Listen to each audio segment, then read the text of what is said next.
ये कोई नई बात नहीं आत्मदाह की। अधिकारी लूट रहे हैं।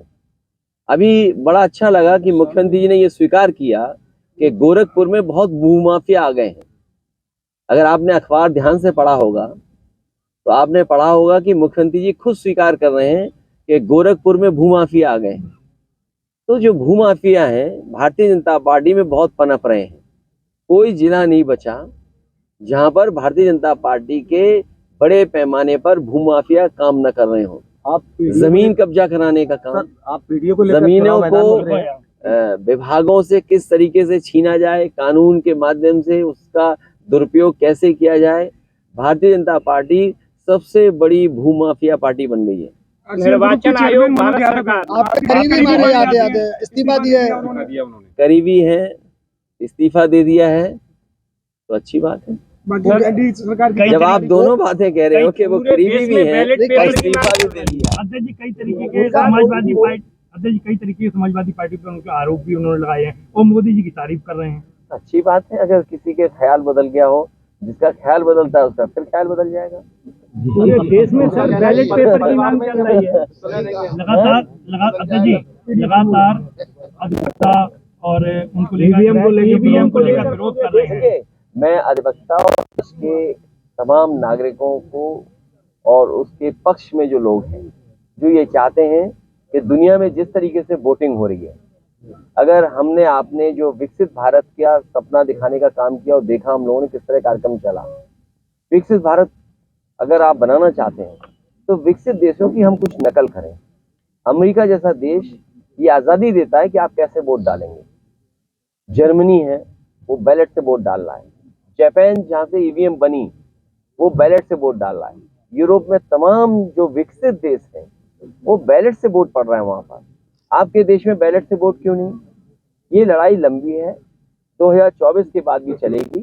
और यहाँ तक कई देशों के कोर्ट्स ने, जो सुप्रीम कोर्ट है, जो सबसे प्रीमियर कोर्ट है, उनके सबसे ऊंचे कोर्ट हैं, उन तक ने ये कहा है कि अगर आप ईवीएम से वोटिंग कराते हैं तो वो अनकॉन्स्टिट्यूशनल है।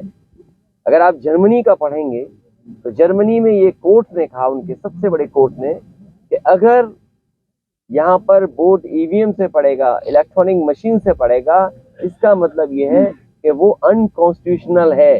तो जर्मनी जैसा देश इस तरह की जो ईवीएम से वोट पड़ने की व्यवस्था उसके खिलाफ है, तो आप क्यों नहीं खिलाफ हैं?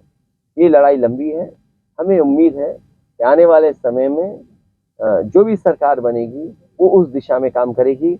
अभी हम सबको संकल्प भी लेना चाहिए कि इन्हें ईवीएम से ही हरा करके ईवीएम हटाएंगे। एजेंसी के दुरुपयोग को किस तरह से देखते हैं? समाजवादी पार्टी देख रही लगातार एजेंसियों के विपक्ष पे, बड़े बड़े नेताओं पे ईडी द्वारा। मैं अपने पत्रकार साथी का धन्यवाद देना चाहता हूँ।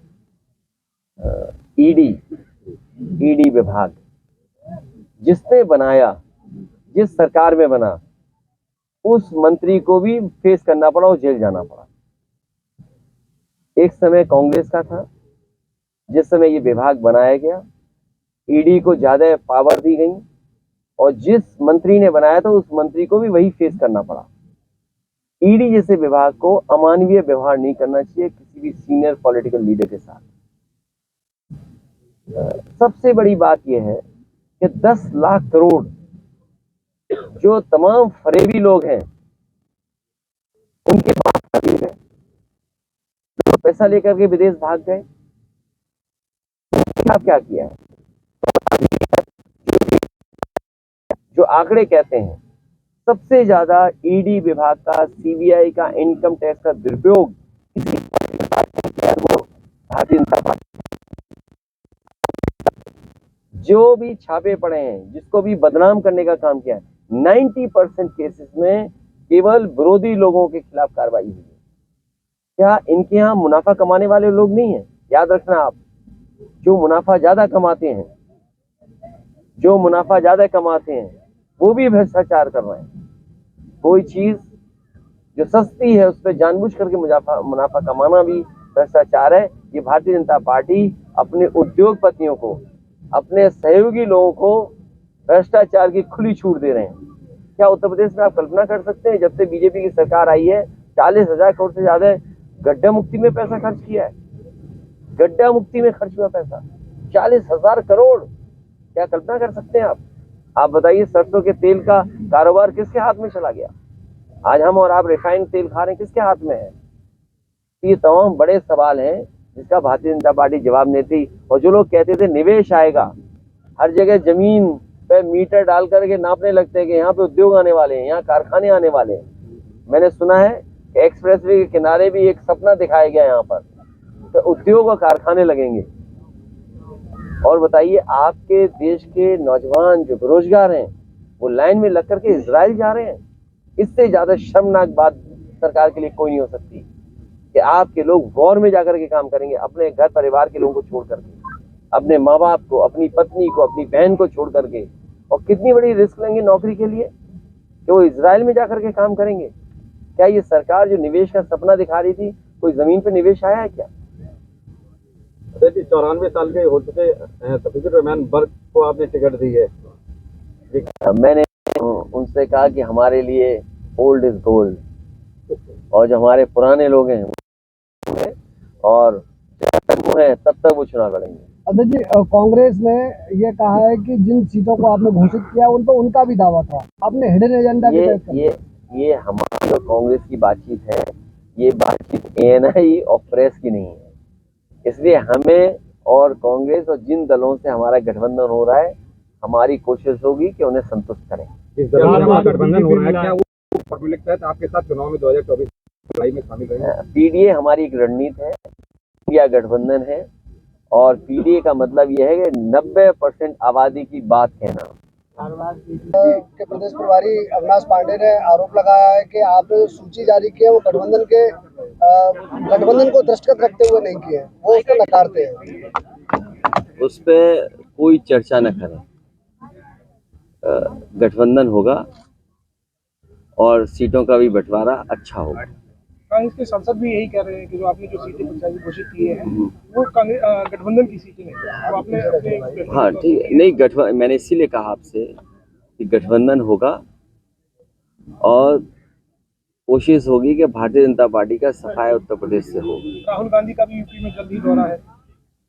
सब पॉलिटिकल पार्टीज अपने कार्यक्रम कर रही हैं, और जितना चुनाव करीब आएगा सभी दल अपने तरीके से जनता के बीच में जाएंगे। अविनाश पांडे कह रहे हैं कि आप लड़ने का ऐलान किया है। सबसे महत्वपूर्ण ये है, हाल ही में जो चंडीगढ़ का चुनाव हमने और आपने देखा, और आज के समय पर कोई चीज छिपती नहीं है। वो बाकायदा वीडियो वायरल है जिसमें आरोप ये लगा है कि वोट उनके सामने जो डाले गए थे उन वोटों को खराब करने का काम भी अधिकारियों ने किया। हमने आपने उत्तर प्रदेश का चुनाव देखा था, किस तरीके से बेईमानी भारतीय जनता पार्टी ने की। और अगर बेईमानी इस स्तर पर होगी तो लोकतंत्र कहाँ सुरक्षित है। जो आज मेयर का चुनाव जीतने के लिए ये तरीका अपना रहे हैं, इससे पहले उत्तर प्रदेश में जितने भी चुनाव हुए उन सभी चुनाव में भारतीय जनता पार्टी ने बड़े पैमाने पर बेईमानी की। 2022 का चुनाव जनता ने समाजवादियों को जिताया था, लेकिन बेईमानी करके परिणाम उन्होंने अपने पक्ष में कर लिया। इसलिए हमारा आपके माध्यम से जनता से अपील है कि लोकतंत्र बचाने का चुनाव 2024 का है। बाबा साहब भीमराव अम्बेडकर जी ने जो संविधान दिया, संविधान बचाने का चुनाव है। अपना और आने वाली पीढ़ी के भविष्य को बचाने का चुनाव है। और जो अधिकारों को छीनने का काम हो रहा है, आज किसी संस्था में जो संविधान हमें हक और सम्मान देता है उस हिसाब से सम्मान किसी को नहीं मिल रहा। इसलिए आने वाले समय में PDA ही NDA को हराएगा, PDA ही भारतीय जनता पार्टी का सफाया करेगा। आप कहाँ से चुनाव लड़ने वाले हैं? 24 में आप कहाँ से लड़ने वाले हैं? आप कहाँ से लड़ने का आप कहाँ से लड़ने वाले हैं? आने वाले समय में वो भी पता लग जाएगा। तो कह रहे हैं चाचा का भी टिकट बंटवाने में जो चुनाव लड़ने वाले हैं, आप लंबी सूची देखेंगे, सब लड़ रहे होंगे। फरीदाबाद और खीरी की सीट को लेकर कांग्रेस विरोध कर रही है।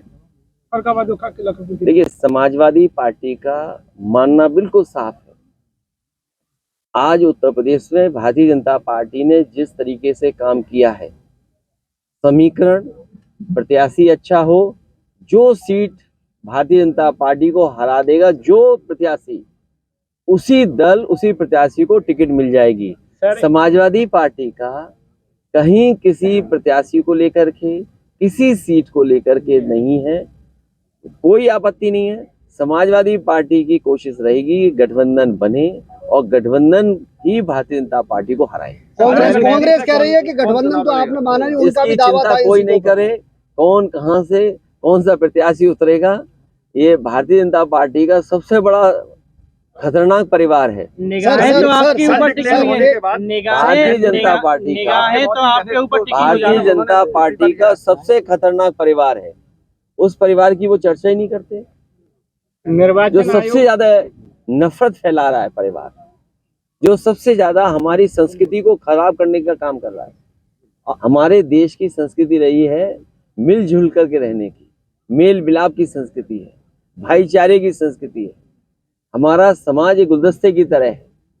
उस समाज को सबसे ज्यादा बांटने का काम भारतीय जनता पार्टी का परिवार कर रहा है। निगाहें बसपा के बिना नहीं, बसपा के बिना क्यों? मैंने जब आपसे कहा कि जो 90% आबादी है, जो दुखी है, पीड़ित है, पिछड़ी है, दलित है, अल्पसंख्यक, आदिवासी, आधी आबादी और पीड़ित दुखी अगड़े वो लोग जिनके ऊपर बुलडोजर चला करके मार दिया था, थाने में मार दिया था, क्या वो लोग नहीं है साथ?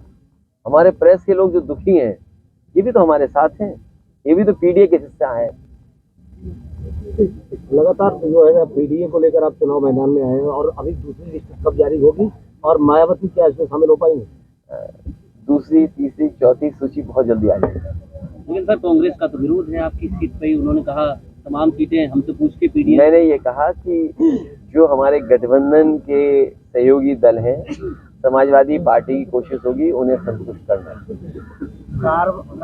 डीजीपी दिया कानून व्यवस्था है, इसीलिए जो जीरो टॉलरेंस का नारा देते थे, कानून व्यवस्था जीरो हो गई है। कानून व्यवस्था जीरो है, जो लोग नारा देते जीरो टॉलरेंस, इनका जीरो टॉलरेंस ही जीरो हो गया।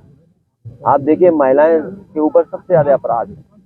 उत्तर प्रदेश का एनसीआरबी का आंकड़ा देखें हम, तो महिलाएं सबसे ज्यादा पीड़ित हैं, दुखी हैं और उनके साथ सबसे ज्यादा मुकदमे हुए हैं। और फिर जब से ये सरकार आई है, एनसीआरबी का आंकड़ा निकलवा लीजिए, 1 लाख किसान ने आत्महत्या की है। 1 लाख। क्या आप कल्पना कर सकते हैं कि जब से दिल्ली में बीजेपी की सरकार आई तो 1 लाख किसानों ने आत्महत्या कर ली। ये लोग आय दोगुनी कर रहे थे। किस किसान की आय दोगुनी हो गई? जो मंडी बन रही थी, मंडी आधी अधूरी रोक दी गई। जो सामान किसान खरीदा उसमें जीएसटी कितना ले रही है सरकार? बिजली का बिल कितना महंगा है? किसी अस्पताल में इलाज नहीं मिल रहा, दवाई नहीं है। कह रहे हैं हमारी गारंटी है इलाज की, 80 करोड़ लोगों को गारंटी है। गारंटी इस बात की है अस्पताल पहुंच जाओ,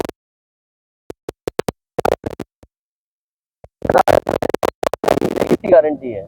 और ये गारंटी हो जा रहे हैं, इन्होंने थाली और यादव का भी नाम होगा।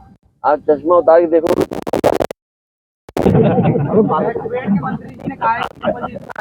वो है तो